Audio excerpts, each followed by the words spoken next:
Welcome friends. Now देखिए, आज हम जो चैप्टर पढ़ेंगे उसका नाम है हीट इंजन। देखिए, चैप्टर तो नहीं है हीट इंजन, लेकिन हीट इंजन एक टॉपिक है, बहुत इंपॉर्टेंट टॉपिक है, थर्मोडायनेमिक्स का टॉपिक है। एयरफोर्स ने भी बहुत क्वेश्चन बनते हैं इससे, तो उसी टाइप से मैं आपको बता रहा हूँ। चैप्टर समझिए क्या है। देखिए, बात करी गई है इसमें हीट इंजन की। देखो, मैं हीट इंजन आपको बताऊँ, कोई भी इंजन ये काम करता है, काम कराने की कोशिश करता है। अब कहीं से एनर्जी लेता है, एनर्जी लेकर वर्क कराने की कोशिश करता है। आपने देखा है, ट्रेन होती है, ट्रेन के में बहुत सारे डिब्बे लगे हुए होते हैं, वैगन। डिब्बे को इंग्लिश में वैगन कहते हैं। तो बहुत सारे उसके डिब्बे पीछे होते हैं। एक डिब्बा जो सबसे आगे चलता है वो डिब्बा नहीं होता, वो इंजन होता है।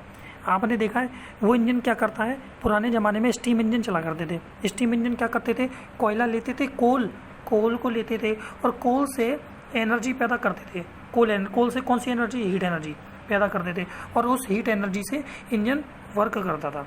कैसे वर्क करता था, वो मूव कराता था, लेकिन मैकेनिकल वर्क पहले तो खुद चलता था और अपने पीछे के जितने भी डिब्बे हैं उन सबको आगे लेकर जाता था। तो ये जो प्रोसेस है एक तरीके की, ये क्या हो रही है, हीट को वर्क में कन्वर्ट करवा रही है। जो गर्मी है यानी हीट एनर्जी जो है उसको वर्क में कन्वर्ट करवा रही है। ऐसी बहुत सारी प्रोसेस हैं। जैसे आपने देखी होगी बाइक में आपने देखा होगा इंजन होता है। वो इंजन क्या करता है, पेट्रोल लेता है। क्या लेता है, पेट्रोल से क्या लेता है, पेट्रोल आप सभी समझते हैं एक फॉसिल है जो कि गर्मी, कोल, मतलब इन सब से हीट एनर्जी निकलती है।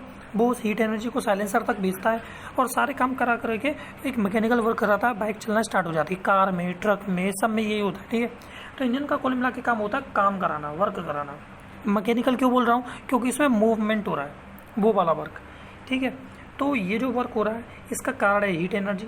यानी हीट इंजन के नाम से ही पता पड़ रहा है, जो इंजन हीट से वर्क करा दे वो कौन सा होगा, हीट इंजन ना। पहली बात, ये क्या ये एक बार में कराकर छोड़ देता है, या दूसरी बार भी कराता है, या तीसरी बार भी कराता है ना। मैं आपको बता दूं, आप इसके अंदर जैसा प्रोसेस बनाने की कोशिश करेंगे ये उसी टाइप से काम करता है हीट इंजन।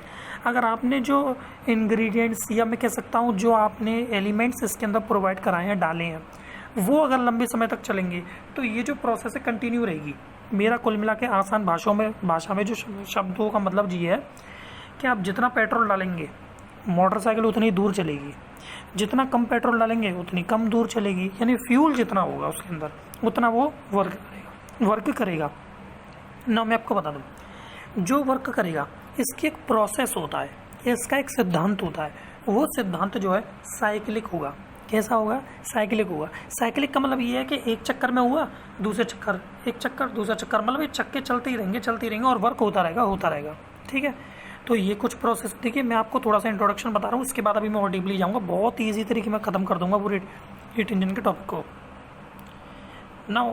और क्या होता है इसमें, हीट इंजन जो है ये दो तरीके के बताए गए हैं।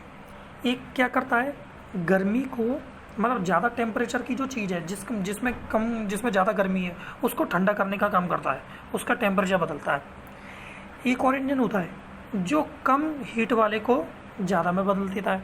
ठीक है, मैं इसको समझाता हूँ कैसे। देखिए, ये दो तरीके के होते हैं। एक होता है फॉरवर्ड हीट इंजन, एक होता है रिवर्स हीट इंजन। फॉरवर्ड होता है जिसका काम ज़्यादा टेम्परेचर से कम की तरफ होता है, जिसका वर्किंग क्या है, कम, ज़्यादा टेम्परेचर से कम की तरफ होता है, वो होता है फॉरवर्ड। रिवर्स इसका उल्टा होता है। वो कैसा इंजन, देखो दो तरीके के इंजन हो गए, एक हो गया फॉरवर्ड, एक हो गया रिवर्स। फॉरवर्ड माने आगे की तरफ, रिवर्स माने पीछे की तरफ। कुल मिला के इंजन का काम क्या होता है, हीट से वर्क कराना। क्या कराना, वर्क कराना। तो इसका एक उल्टा काम भी होता है, वर्क से हीट कराना। ठीक है, मैं भी आपको समझाऊंगा ये कैसे मतलब होता है। तो ये आपको समझ में आ गया कि साइक्लिक प्रोसेस होती है, इसके अंदर दो तरीके का होता है हीट इंजन। एक चीज़ मैं आपको बता दूं, जो मैं आपको बता रहा हूँ रिवर्स हीट इंजन, इसका एक और नाम होता है रेफ्रिजरेटर, यानी फ्रीज। जो आपको घरों में, फ्रीज का एक और नाम है जिसको कहते हैं हीट पंप। वो मैं भी आपको बाद में बताऊँगा ऐसा क्यों कहते हैं इसको हीट पंप ना। आगे देखिए, सबसे पहले फॉरवर्ड हीट इंजन क्या होता है, ऐसा हीट इंजन जो अपनी प्रोसेस में, ध्यान से इसकी प्रोसेस पहले समझ लीजिए जब मैं आपको समझाता हूँ। हमारे पास दो बॉडीज़ हैं, बॉडी नंबर 1, बॉडी नंबर 2, मतलब दो वस्तु। इसका टेम्परेचर है T1, इसका टेम्परेचर है T2। एक बात का विशेष ध्यान रखें आप लोग, वो क्या ध्यान रखें कि पहली बॉडी गर्म है, दूसरी बॉडी ठंडी है।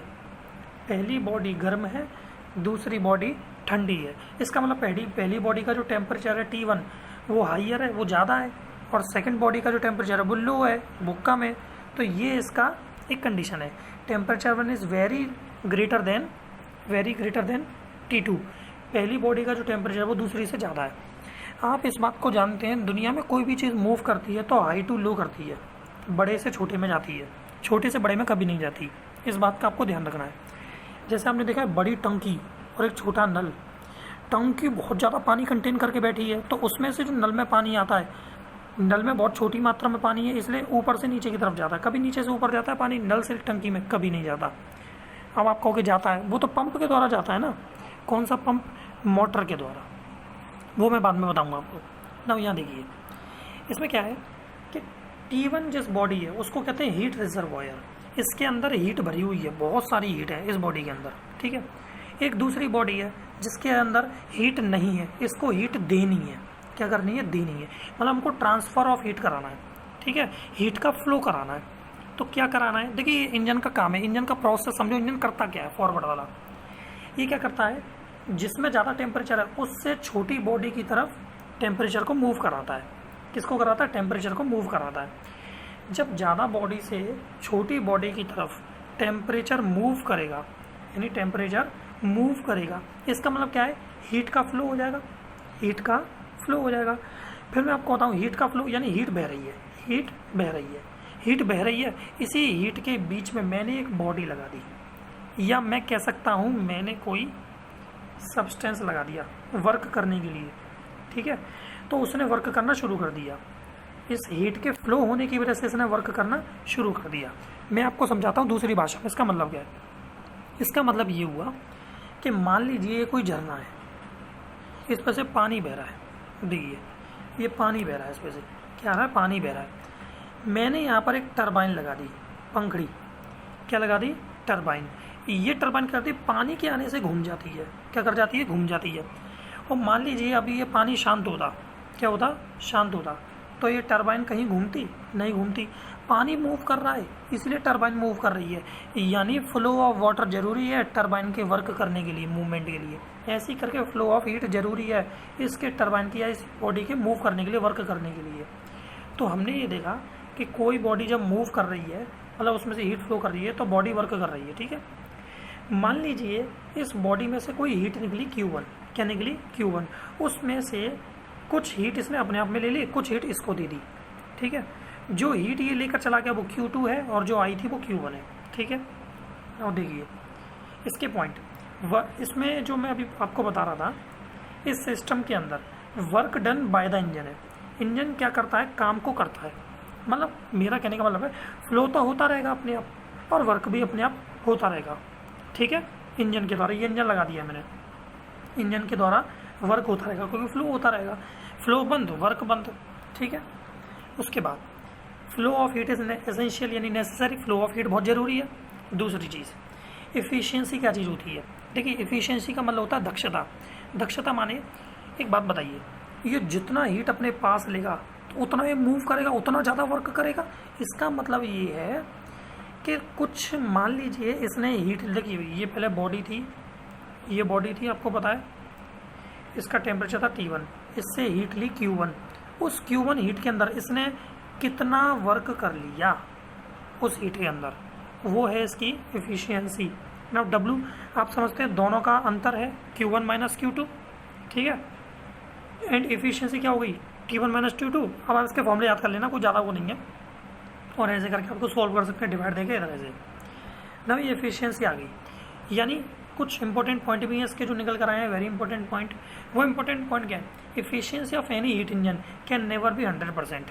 कोई भी हीट इंजन 100% काम कर ही नहीं सकता।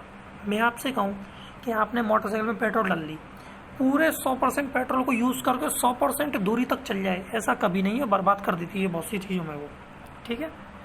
तो ये आपको समझ में आ गया, कोई भी हीट इंजन की एफिशिएंसी 100% नहीं हो सकती। इसका मतलब ये एफिशिएंसी 1 नहीं हो सकती उसकी, एफिशिएंसी कैन नेवर बी 1। बस आप याद कर लो, डेरिवेशन वेरिएशन बिल्कुल मत देखो, बस इनको याद कर लो। और मैं कह सकता हूँ 2-3 पॉइंटों को तो रट लो, क्योंकि पेपर में पढ़ना उतना ही है जो पेपर में आया, यानी कहना ना, पढ़ो उतना पेपर में आया जितना, ठीक है। Now T1 T2 remains constant. इसका मतलब क्या है? पहली बॉडी में से कितनी भी हीट लो और तो उसका टेम्परेचर घटेगा नहीं। दूसरी बॉडी में कितना भी टेम्परेचर दो उसका टेम्परेचर बढ़ेगा नहीं। तो T1 T2 हमेशा क्या रहते हैं, कांस्टेंट रहते हैं। नाउ नेक्स्ट चीज एफिशिएंसी फॉर स्टीम इंजन, भाप का इंजन होता है स्टीम इंजन, उसकी 10 से 17% होती है। मैं आपसे कह रहा हूँ 20% तक होती है एफिशिएंसी। पेट्रोल इंजन की 40% तक होती है, डीजल की 60% तक होती है। इससे ज़्यादा कोई अपनी पावर नहीं देता है, ठीक है। नाउ मैं बात करता हूँ कौन से हीट इंजन की। नाउ देखिए reverse heat engine. Reverse heat engine का मतलब होता है रेफ्रिजरेटर, फ्रिज। इसका काम थोड़ा उल्टा है। उधर हीट फ्लो कर रही थी higher temperature to lower temperature, यहाँ लोअर से हाई है। T1 किसी बॉडी का टेम्परेचर आप जानते हैं ज़्यादा है और T2 कम है। ये क्या करता है, इसमें से टेम्परेचर लेता है और इसमें उल्टा काम कराता है, ठीक है। और बीच में एक वर्किंग सब्सटेंस होता है जो उस वर्क को कराने की कोशिश करता है। उसमें वर्किंग सब्सटेंस के रूप में क्या क्या होता है, फ्रीऑन गैस होती है और एमोनिया वगैरह की होती है गैस। तो ये वर्क होता रहता है ना। आपको बताऊँ वर्क ऑन द सिस्टम होता है, इसमें work done on the system. वो इंजन देखो, ये जो इंजन है ना इस पर वर्क होता है, इस पर हमको वर्क करना पड़ता है। जैसे आपने देखा मोटर वर्क क्यों करती है, अपनी तरफ से करती है, अपने आप नहीं होता, उसको करवाना पड़ता है। कौन सी एनर्जी देकर, इलेक्ट्रिकल एनर्जी देकर। उसमें तो हीट फ्लो कर रही थी, अपने आप टरबाइन घूम रही थी, उसमें उस फ्लो की ज़रूरत है। ये फ्लो अपने आप बना देगा, बस इसको वर्क करने की ज़रूरत है इसके ऊपर। Now heat flow by the engine के द्वारा ही हीट फ्लो कराई जाती है। उसमें अपने आप फ्लो हो रही है तब इंजन काम कर रहा है, इसमें इंजन काम कर रहा है तब फ्लो हो रही है। नाउ COP जिसको बीटा, उसको ईटा नाम रखा था हमने, ये बीटा है। बीटा माने कोफिशिएंट ऑफ परफॉर्मेंस, ठीक है। ये इसका फॉर्मूला बिल्कुल वही है, बस इसमें रेसिप्रोकल कर दिया हमने, उल्टा कर दिया, ठीक है। तो ये फॉर्मूला आप याद रखना। ये ऐसे, ये क्या है, ये रेफ्रिजरेटर की परफॉर्मेंस दिखाई जाती है इससे, बीटा से, कि वो कितना अच्छा काम कर रहा है, ठीक है। इसको हिंदी में कहते हैं प्रशीतक का निष्पादन गुणांक, ओके। नाउ जो रेफ्रिजरेटर है उसका दूसरा नाम है हीट पंप, ठीक है, क्योंकि हीट को बाहर निकाल रहा है। मैं आपको बता दूं फ्रिज का काम क्या होता है, अंदर की हीट को बाहर निकालता है। क्या करता है, अंदर की हीट को बाहर निकालता है। नाउ वेरी इंपॉर्टेंट पॉइंट, कुछ इंपॉर्टेंट पॉइंट है, जैसे people in cold countries are more efficient than warm country. यानी ठंडे देशों में जो लोग रहते हैं उनमें ना ज़्यादा ऊर्जा होती है, शक्ति होती है काम करने के लिए, जो गर्म देश में रहते हैं उनमें से। जैसे हम हिंदुस्तान के लोग हैं, भारत की जो जलवायु है वो गर्म है, इसलिए हमारे यहाँ के लोग ज़्यादा मेहनत नहीं करते हैं। गर्मियों में हमको पसीना आना शुरू हो जाता है और हम थोड़े आलसी बनने लगते हैं। लेकिन वहाँ पर गर्मी इतनी पड़ती नहीं है, वहाँ दिन भर काम करें तो नहीं थकते, ठीक है। तो ये आपको याद रखना है। नाउ डीजल इंजन और पेट्रोल इंजन में से कौन सा बेटर है, डीजल इंजन, ठीक है। ये उनके मैं पॉइंट्स पर नहीं जा रहा हूँ, बस मैं आपको डायरेक्ट बता रहा हूँ। Now by opening the gate of the refrigerator, अगर हम फ्रिज का दरवाजा खोल दें the temperature of the room increases, तो कमरे का टेम्परेचर बढ़ जाएगा। ये मत सोचना दरवाजा छोड़ते खोलते ही ठंड बढ़ जाएगी, नहीं, गर्मी बढ़ जाएगी। मैंने बताया ना रेफ्रिजरेटर का काम क्या है, अंदर की गर्मी को बाहर निकालना, कमरे में गर्मी कर देता है वो। और ये फॉर्मूला आपको याद रखना है, ये ईटा और बीटा दोनों में रिलेशन है, यानी कोफिशिएंट ऑफ परफॉर्मेंस में एंड एफिशिएंसी ऑफ इंजन में, हीट इंजन में। नाउ आज जो है पूरा टॉपिक हो चुका है। देखिए मैं थर्मोडायनामिक्स को पूरा कराऊंगा, कल मिलाऊंगा heat energy, internal energy, adiabatic process, isothermal process, इन सबको मैं कल लिख कराऊंगा। नाउ आप इतना इसको लर्न कीजिए, चाहिए तो उसको लिख लीजिए, बहुत इंपॉर्टेंट है, ओके। Now thank you.